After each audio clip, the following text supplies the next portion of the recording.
Hello there. I have returned after a couple of weeks of absence. I'm sure no one really noticed or cared, but yeah, I was away for a couple of weeks. The Wednesday before last, when I normally would have recorded a weekly podcast, I worked quite late, and I essentially went straight to the Three Arena in Dublin. I went to go see the Always Sunny in Philadelphia lads, which was enjoyable, good crack.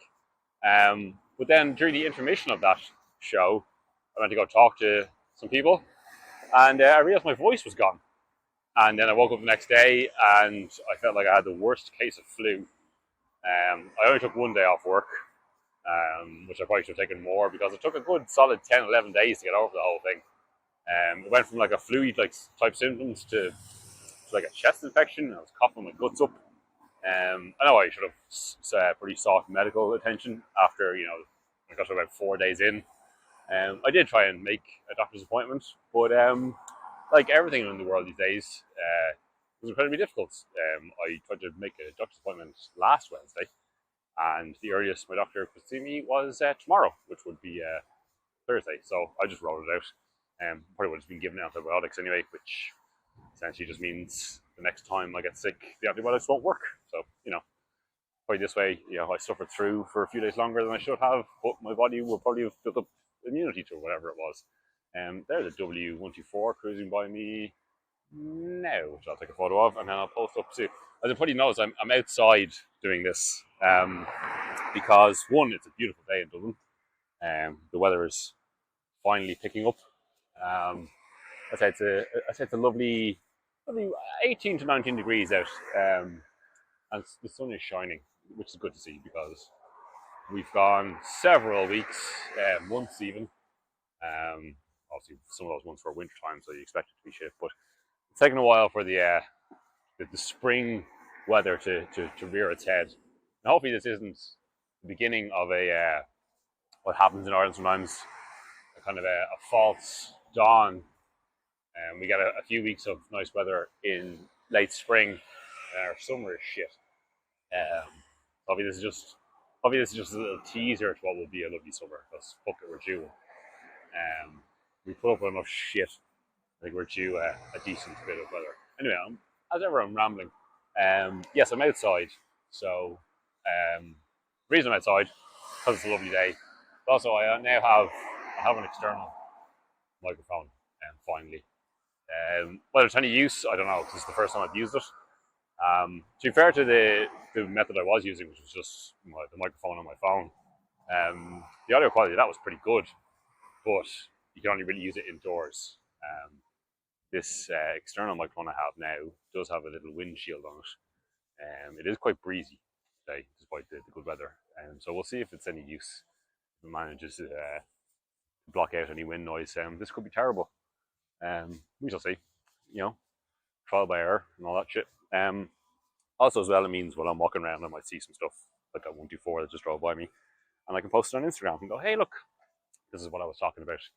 And before I started recording, I walked by an L322 Range Rover, and it had very gaudy looking rims on it. They had Range Rover center caps on them.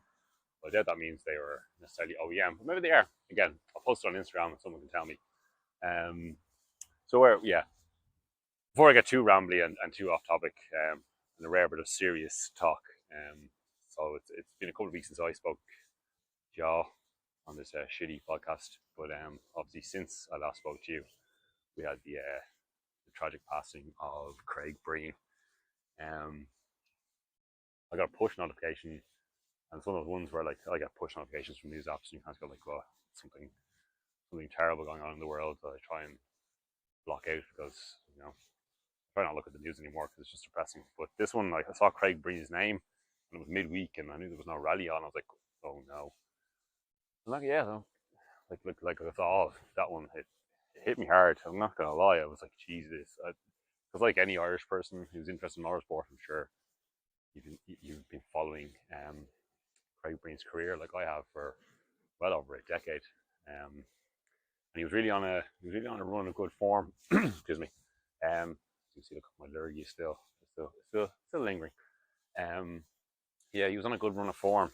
Nearly winning the Rally Sweden, finishing second overall, almost playing the team game. He was supposed to finish third to hand his teammate Thierry Neuville, who's doing a full campaign. Craig's only doing a select few rounds of the WRC this year.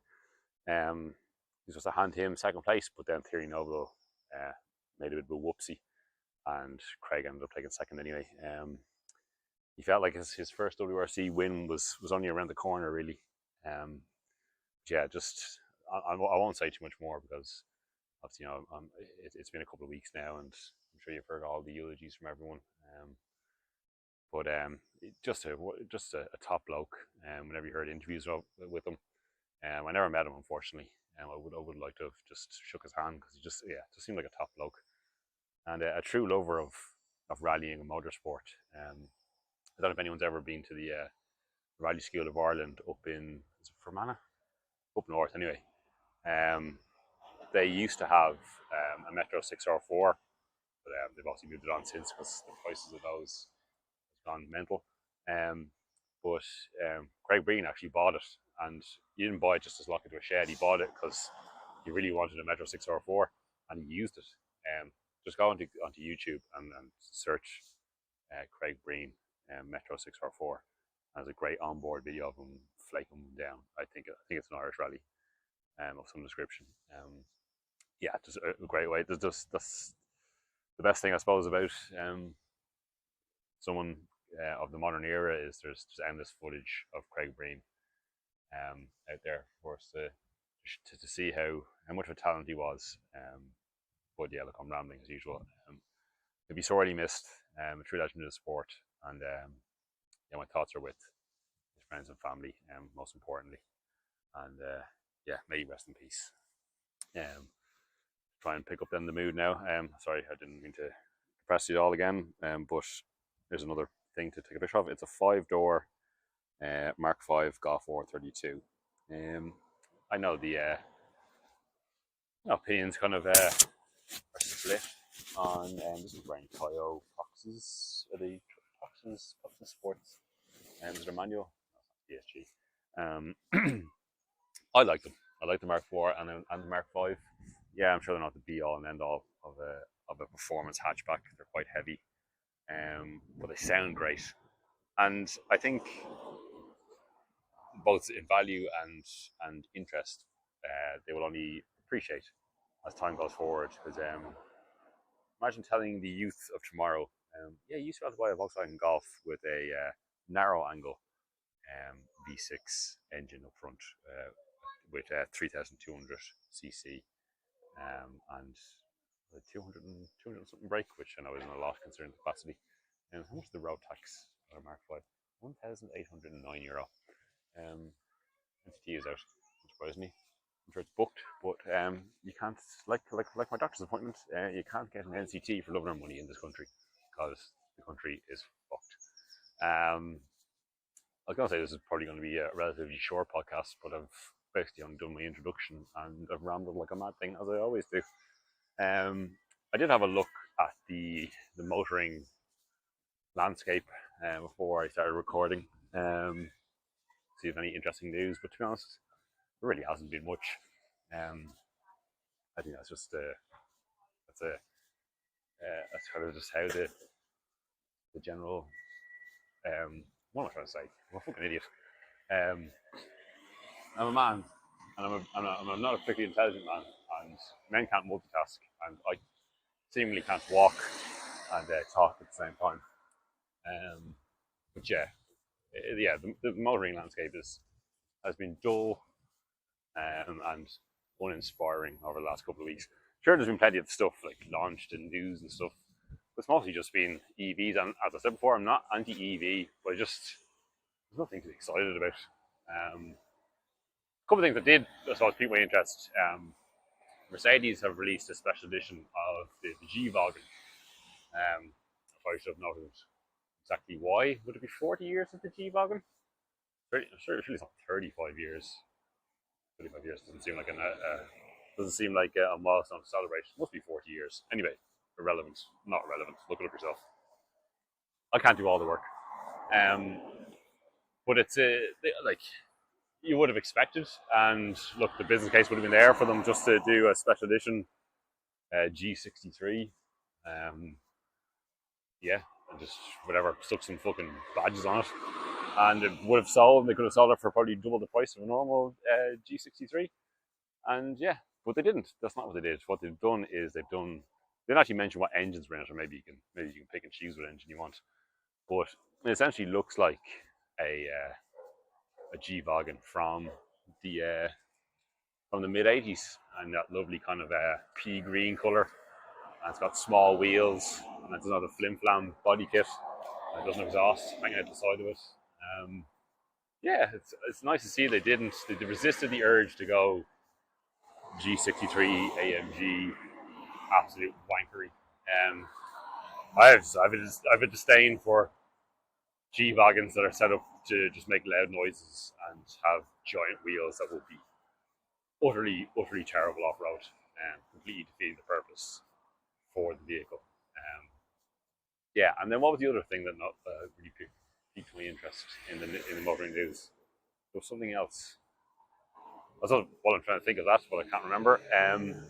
The only other thing I suppose that has been like the British media kind of made a guffaw about it. This whole Jaguar Land Rover rebrand thing.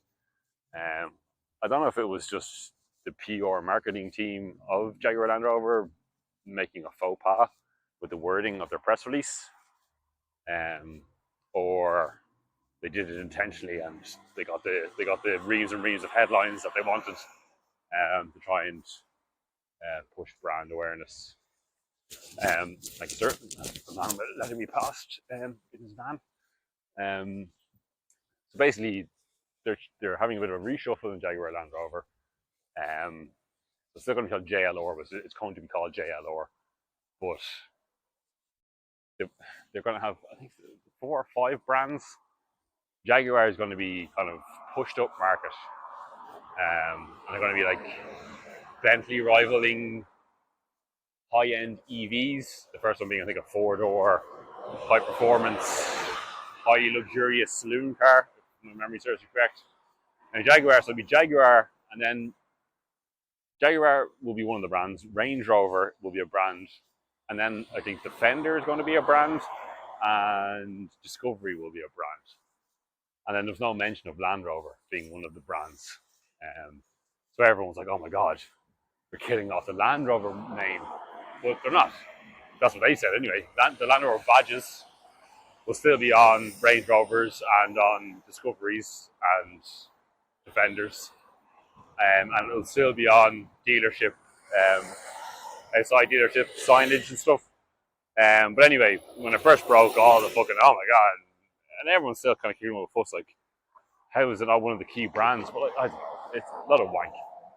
I'm the cynic in me would say Jaguar Land Rover did this on purpose, so there won't be all this hoo-ha from the press, and they got basically loads of free marketing out of it. What was the other? There was some other vehicle launched where I was like, oh, that's kind of interesting.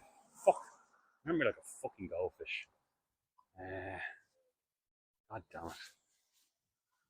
Now there's nothing as well driving by for me to fill in the dead air here. What the fuck was the... This is what I mean, like, there's just... Even though there's something I want to talk about, it probably isn't even that exciting. That there's a Range Rover, actually, conveniently enough, which has a Land Rover badge on the back of it. There's a Range Rover Sport, which has a Land Rover badge on it. God damn it, what was that other piece of motoring? Oh, yeah. There's been spy shots of a M3 CSL touring, knocking around the Nürburgring. And look, again, I know I sound like a cynic, and well, I am, because we live in cynical times in the motoring world.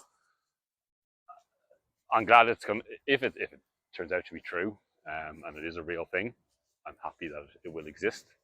A big fast estate car is always a good thing. Regardless of what it's powered by, I think fast EV estates, which will hopefully be a thing, more estate cars instead of SUVs is a good thing. Full stop. But anyway, But the M3 touring generally, I think it's come along 2, 3, 4 generations too late. They actually made that E46 M3 touring, which they made one of. If they actually put that in production, that would be an amazing thing. Yeah, like this new, because what, an M4 CSL, I think that must be what, €250,000 car for to buy one over here. So what? Yeah, the touring will be something similar, which is just ludicrous.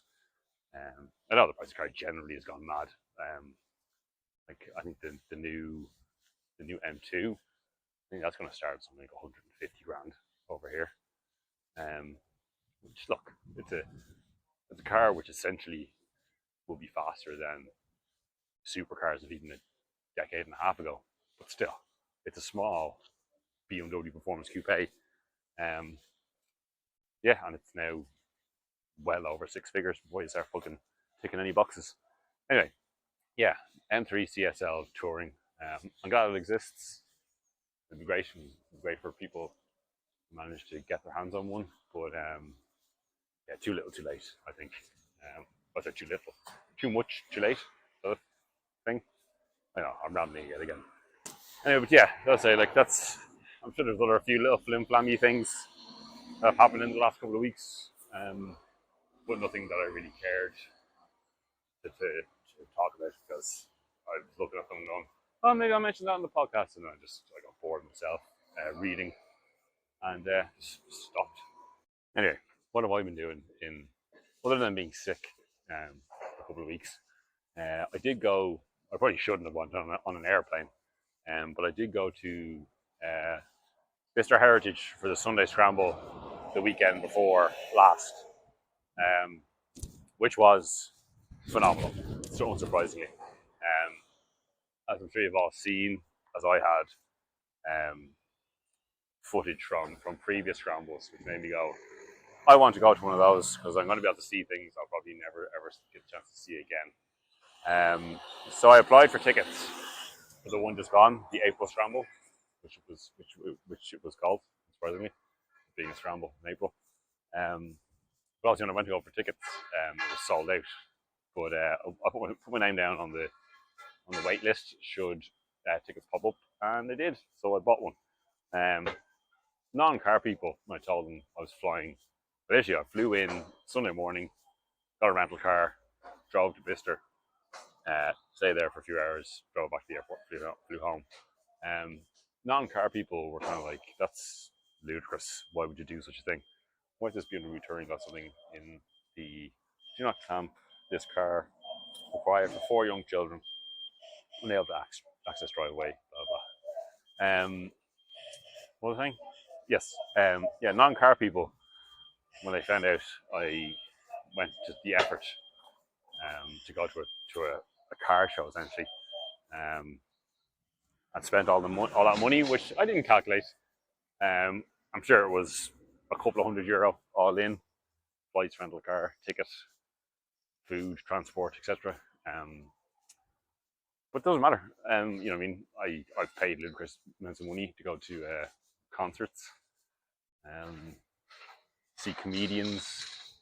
You know, like, and it was an unbelievable day out. And I said I saw things I'd probably never ever see again. So yeah, so I flew into Birmingham Airport, got a rental car, which was a Ford Fiesta. I think it was like a 3-year-old Ford Fiesta, a 70 plate. Which I assume means it came out in 2020. I don't know. I can't understand how the UK reg system works. And it was an upgrade because I went for Hyundai i10 or similar. And they're like, hey, free upgrade. I was like, yeah, cool. Here's a Fiesta. But my God, it was specced up to the gills. I don't know if it was a Vignale, but had everything on it. Like heated steering wheel, heated seats, dual zone climate control.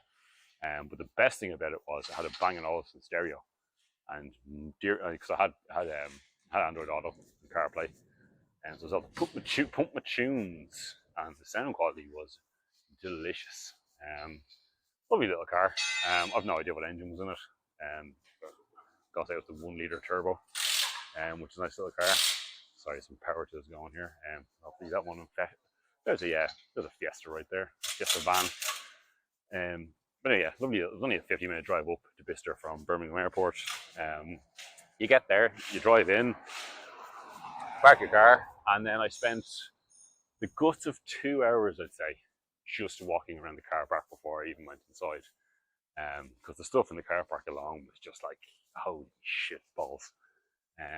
Just like you're walking around the car park and there was a Renault Sport Spider, and then beside it was a 1985 Nissan Sunny Estate that was completely standard, but it was on lowering springs, and then beside it was a 911 a 911 or a air cooled 911 or. Now whether it was a real one or not, I don't know. It might have been a replica, but still, give you kind of the idea of the spread of stuff just in the car park before you even get inside.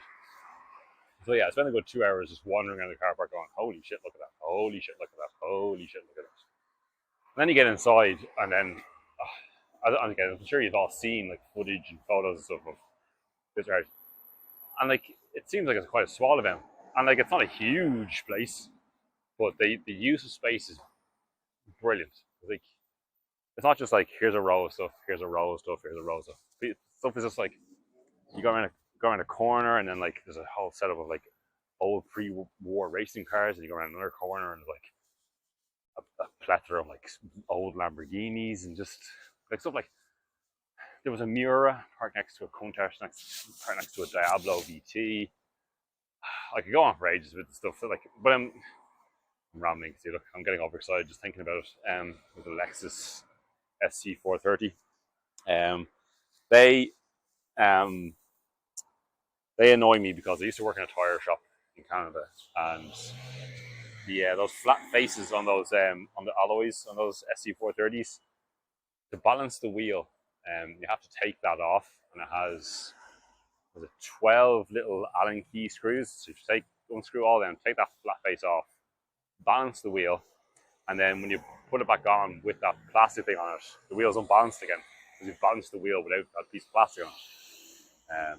Terrible things. A bit of an oversight by Lexus, I must say. Again, when it's an American designed Lexus rather than a Japanese one. So they go through this. I know someone who has a soft spot for them, and he is wrong. You know who you are if you're listening. What was I fucking talking about? Oh yeah, Mr. Heritage. But one of the biggest highlights of the whole day was the Gordon Murray T50 was there, which is it's one of those things that I might never see one of those again. It's not exactly being built in massive numbers. It's a very expensive car, and no doubt a large majority of them are going to end up being mothballed and put in collections, never to see the light of day. Now, it's a relatively new car, not quite at McLaren F1 levels of value so far. I think he's making slightly more of them than the McLaren F1. I might get a chance to see one of them again. Speaking of McLaren F1s, there is a McLaren F1 in Ireland, which I'm sure everyone's aware of, owned by I believe JP McManus, the black former Southern Brunei McLaren F1, which was actually on show in Limerick. There was some show on in Limerick this weekend, which I didn't go to because it was a ticketed event and I had other things to do. But getting off topic. Maybe I will see a GMA T50 again at some point in my life, but I might not. And so I'm glad I saw one there. What else? I won't ramble on. There's a highlight reel on my Instagram, car_no-sore. If you don't already follow me, I think I have it labeled Scramble. Have a flick through it there. I took a lot of photos, but again, there's just so much stuff there. There's no way you could cover everything. I was actually listening to My Week in Cars, the Autocar podcast with Steve Copley and Matt Pryor today. They were talking about they were at the Scramble, and they were saying there's no point. You just can't see everything. There's just too much there. And speaking of those two guys, and they were there. I think everyone in the British motoring media was there. They were there. Henry Cashball was there. Smith and Sniff were there. Dario Franchitti was there because obviously he's like the certainly like a marketing man for GMA. I don't know if he's actually a development driver, but anyway, he's very heavily involved in the Gordon Murray automotive story. He was there. There was loads of people there. I didn't see anyone. I did see Smith Petrol, aka Richard Porter, is his real name. I did see his Panda 100 horsepower in the car park. That's about as close as I saw seeing anyone of note.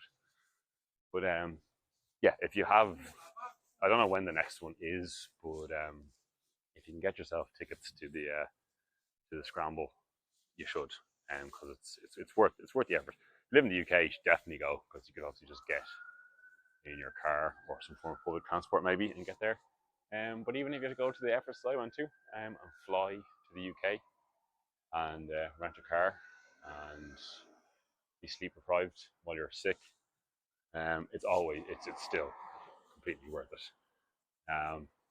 So the scramble, that was probably the only interesting thing that I've done in my motoring life over the last couple of weeks, because as I said, there's nothing. I can't, like, I've said this 100 million times before in this podcast.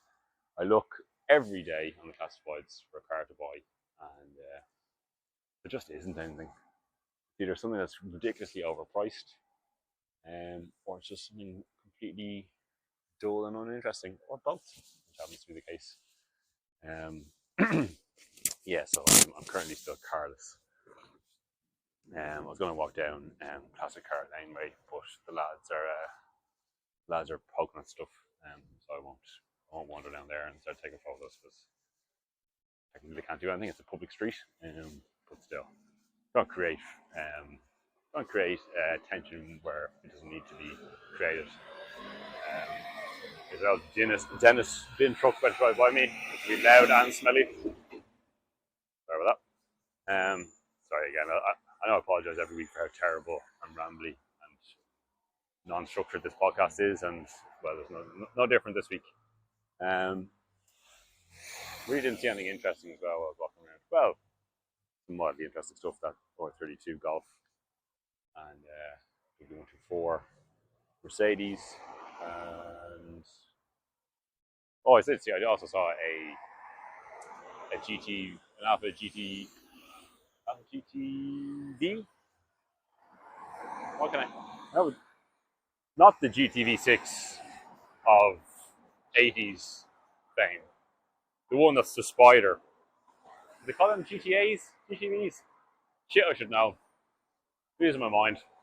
But yeah, as I say, I'm getting very rambly. There's a Skoda Fabia VRS second generation. I suppose that's mildly interesting. I'll take a photo of that now. Yep.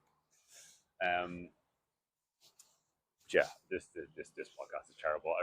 At some point I'll get to a level where it's, what am I even saying? I think we can conclude I can't walk and talk. Maybe sitting down indoors is the way to do it. I suppose I should talk motorsport. I haven't mentioned motorsport at all yet. Good bits happened over since the last spoke to you. Motorcycles being too loud. Kind of cool. A bright orange Kawasaki Ninja. There's an MGB, yeah. So a wedding car. What was I going to say? Yeah, motorsport. So a fair bit's happened obviously then over 2 weeks. The last spoke to you. 2 rounds of the World Endurance Championship.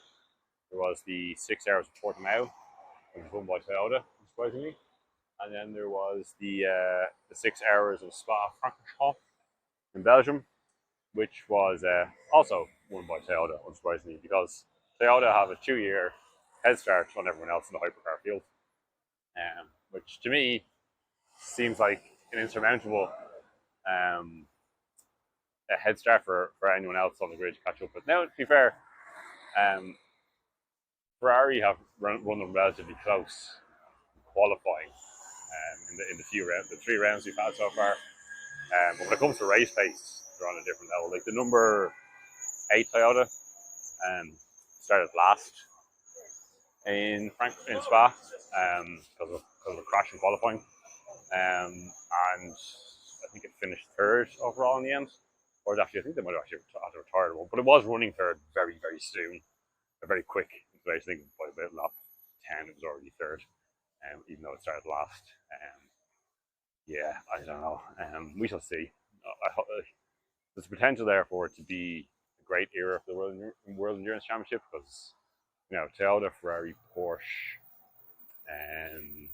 very Porsche, Peugeot, Glickenhaus, Cadillac, Lamborghini will be joining in soon.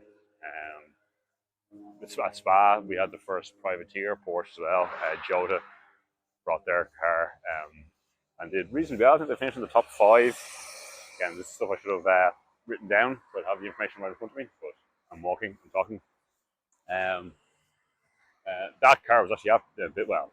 Again, I think it was a show car, but the Jota Porsche was at Fisker Heritage. It was actually parked beside the Gordon Murray Automotive T50.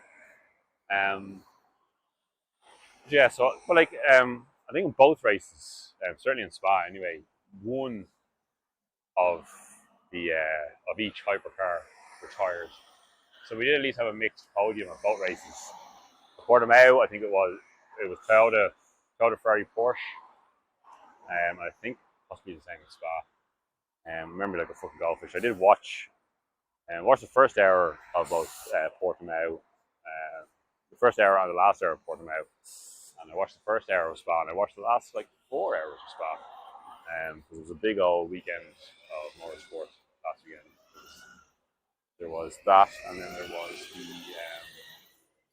was the Azerbaijan Grand Prix, which was a sprint weekend.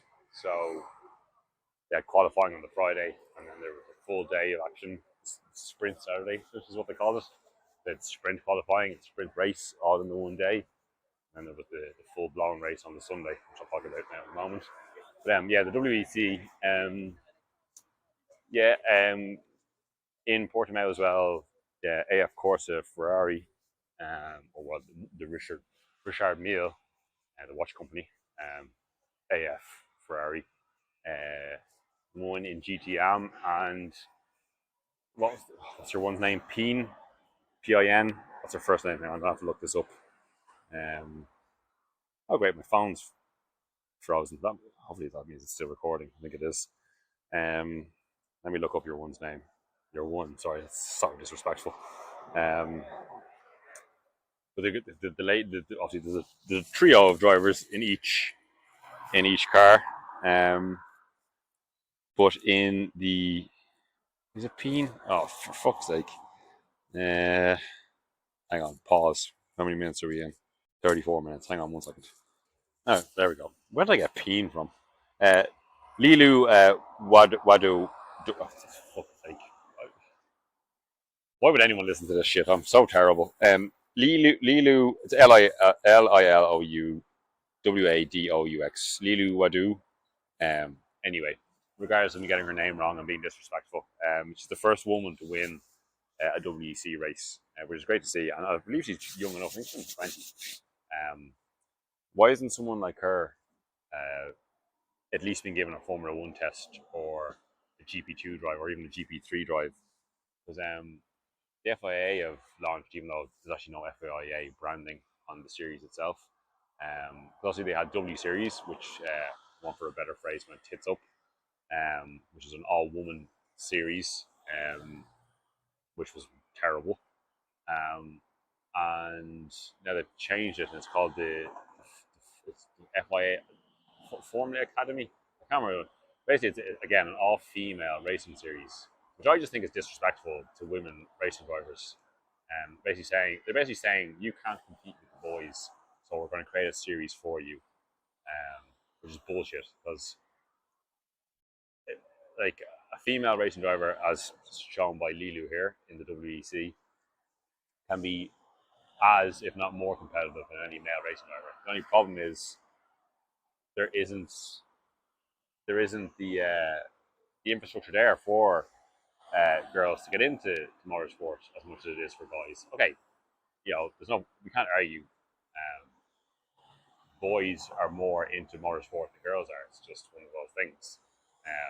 The woke won't like me saying that, but it's true. But there are definitely plenty of women racing drivers out there who are talented but just don't get the opportunities. And I don't think this FIA Academy thing is the way to do it. There is a 911, 996. Looks like a GT3, but it's not. It's a Carrera. It's a tip on a Carrera silver one, which I've seen a few times. How lad drives it. What was I saying?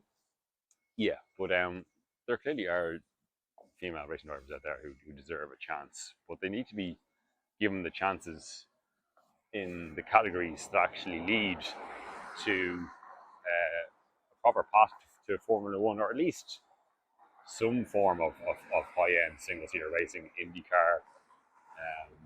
Obviously, there has been some in the past, but just like, I don't know, like, I feel like the powers that be are half-assing trying to get more female competitors into the sport because they have to be seen to be doing so in this one for a better phrase, woke environment we live in these days. But they're doing it as just as a kind of a what's the word? Oh, Jesus Christ! Why does anyone listen to this?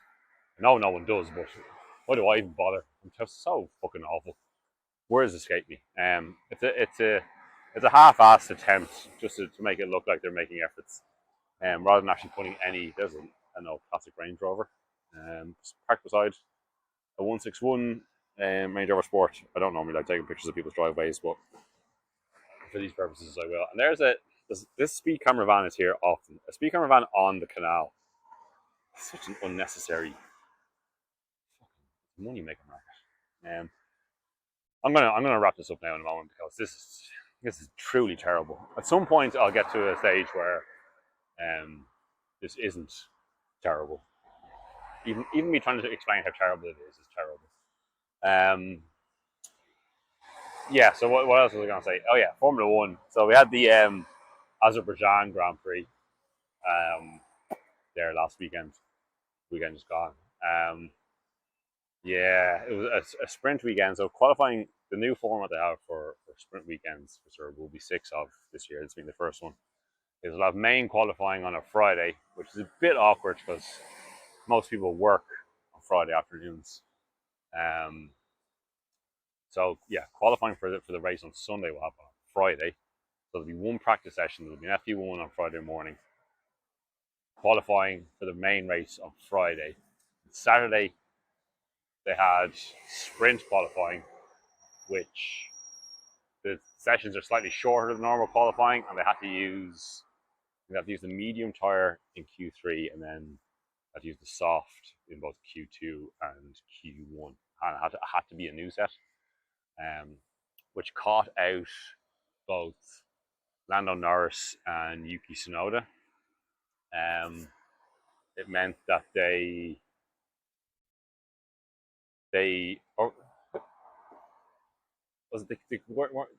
so they used a new set of softs. They used an extra set of softs, I think, each in the sprint qualifying, which left them short a set for qualifying. No, how did that work? Oh yeah, sorry, no. So they had to use a new set of. This shows you how confusing I'm a diehard Formula One fan, and I'm confusing myself. So they used an extra set of softs in the main qualifying on Friday, which left them left them short a set of new softs for the sprint qualifying, which didn't matter for Yuki because Yuki hit the wall in the first part of qualifying for the sprint race, which took him out. But it meant Lando couldn't take part in qualifying 3 for the sprint qualifying because he didn't have a new set of soft tires to use. But hey, there you go. But anyway, Charles Leclerc managed to get pole in both the sprint qualifying and main qualifying, so he started on pole for both races. He managed to hang on to second in the sprint race, She got passed by Checo at the start. Well, I think it was a couple of laps in once DRS was opened. Anyway, the long and short of what I'm going to say about the Formula One in Baku was like, yeah, so Charles managed to get one lap pace and get pole in both races, but we all kind of knew the pace of the Red Bull in the race would come to the fore, which it did in both races. Checo Perez beat Charles. So there's so many competitive sessions. I'm thinking, am I confusing the main race with the sprint race? So in the sprint race, in the sprint race, Checo jumped Leclerc once the DRS was open, which opened up on lap one, after lap one. But no, there was the safety car after lap one. I can't even remember. Anyway, the pace of the Red Bull with DRS open meant they were able to breeze by. So their overtakes were just, DRS. There's an E90 M5 going by. You can get a picture of. It's kind of a dark blue. Nice.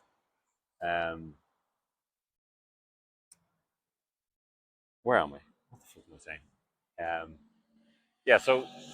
So they were out. The Red Bulls were able to easily get by. Other than Max wasn't able to get by Charles in the sprint race because he got tagged by George Russell going into turn 2, which took a hole out of his side pod, and he lacked a bit of pace, although he still had comfortably able to finish P3. So the Red Bulls were able to breeze past Charles Leclerc with the DRS. That's only because the DRS on the Red Bull is incredibly effective. It's already the fastest car by a country mile on the grid anyway. And then the way it uses DRS, it's leaps and bounds. I think it was 25 kilometers an hour faster than the Ferrari with DRS open, which is incredibly significant. But then, for some reason, they shortened the DRS zone in Baku this year by 100 meters. But then also, with the change in regulations this year, stop porpoising, the raised ride heights and the reduction in the floors on the cars, it's made the cars harder to follow each other. And then with the shortened DRS, no one was really able to overtake. So it was very much a bit of both races were quite processional after the first lap or two. Now, there actually was some good overtakes. But we just didn't see them on the main feed. And again, with my cynical conspiracy theory hat on, because both Sky and F1 TV have the options now where you can flick between the onboard cameras. So if there is some sort of battle going on, or the possibility of an overtake, the user has the option to switch to whatever battle they want to watch. But of course, that means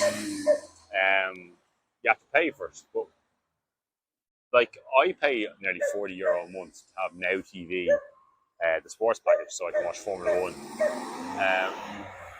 And because the only other option would be to have a full Sky contract, which would be, I don't know, a ludicrous amount of money. And I don't have TV. I don't watch TV, so why would I?